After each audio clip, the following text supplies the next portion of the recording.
যুক্তরাষ্ট্রের homeland security secretary Christie নোয়েমের বিরুদ্ধে পদত্যাগ কিংবা অভিশংসনের দাবি ক্রমেই জোরালো হয়ে উঠছে। মিনিয়াপলিসে অভিবাসন নীতির বিরুদ্ধে বিক্ষোভ চলাকালে দুই ব্যক্তির গুলিতে নিহত হওয়ার ঘটনায় তার নেতৃত্ব নিয়ে প্রশ্ন তুলেছেন ডেমোক্র্যাট ও রিপাবলিকান উভয় দলের প্রভাবশালী রাজনীতিকরা। ডেমোক্রেটিক পার্টির শীর্ষ নেতারা নাগরিক অধিকার বিষয়ক প্রভাবশালী সংগঠন এবং কংগ্রেসের মধ্যপন্থী আইন প্রণেতাদের একটি অংশ মনে করছেন বর্তমান পরিস্থিতিতে হোমল্যান্ড সিকিউরিটি বিভাগে নোয়েমের নেতৃত্ব আর গ্রহণযোগ্য নয়। মিনিয়াপলিসের সাম্প্রতিক প্রাণঘাতীর ঘটনায় ফেডারেল ইমিগ্রেশন এজেন্টদের ভূমিকা নিয়ে জনমনে আতঙ্ক বাড়ছে। বিশ্লেষকরা বলছেন এই সংকট নোয়েমের দায়িত্বকালীন সময়ের সবচেয়ে বড় রাজনৈতিক চ্যালেঞ্জে পরিণত হয়েছে।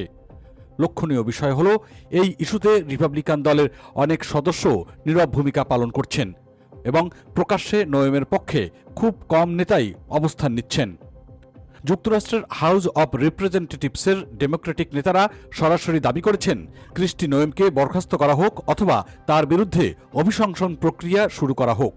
তাদের মতে অভিবাসন আইন প্রয়োগের মাধ্যমে অতিরিক্ত বল প্রয়োগ এবং নাগরিক নিরাপত্তা নিশ্চিত করতে ব্যর্থতার দায় এড়ানো যায় না।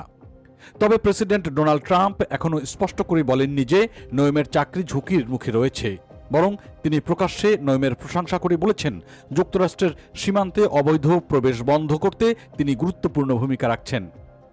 ট্রাম্প প্রশাসনের ঘনিষ্ঠ সূত্রগুলো বলছে অভিবাসন ইস্যুতে কঠোর অবস্থানের কারণেই নোয়েম এখন পর্যন্ত প্রেসিডেন্টের আস্থাভাজন। তবে রাজনৈতিক বিশ্লেষকদের মতে জনমত ও কংগ্রেসের চাপ বাড়তে থাকলে পরিস্থিতি দ্রুত বদলাতে পারে।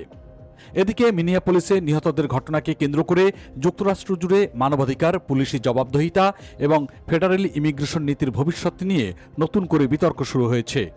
বিষয়টি এরই মধ্যে new York Times, CBS news, associate press সহ একাধিক আন্তর্জাতিক সংবাদ মাধ্যমে গুরুত্বের সঙ্গে প্রকাশিত হয়েছে।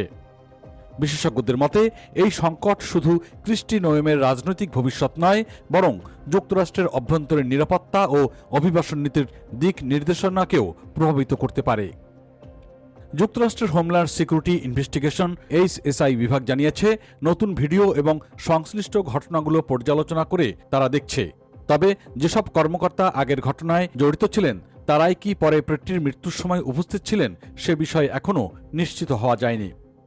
গত 24 জানুয়ারি মিনিয়াপলিসের একটি ফুটপাতে শেষবারের মতো ফেডারেল এজেন্টদের ভিডিও করছিলেন পেট্রি।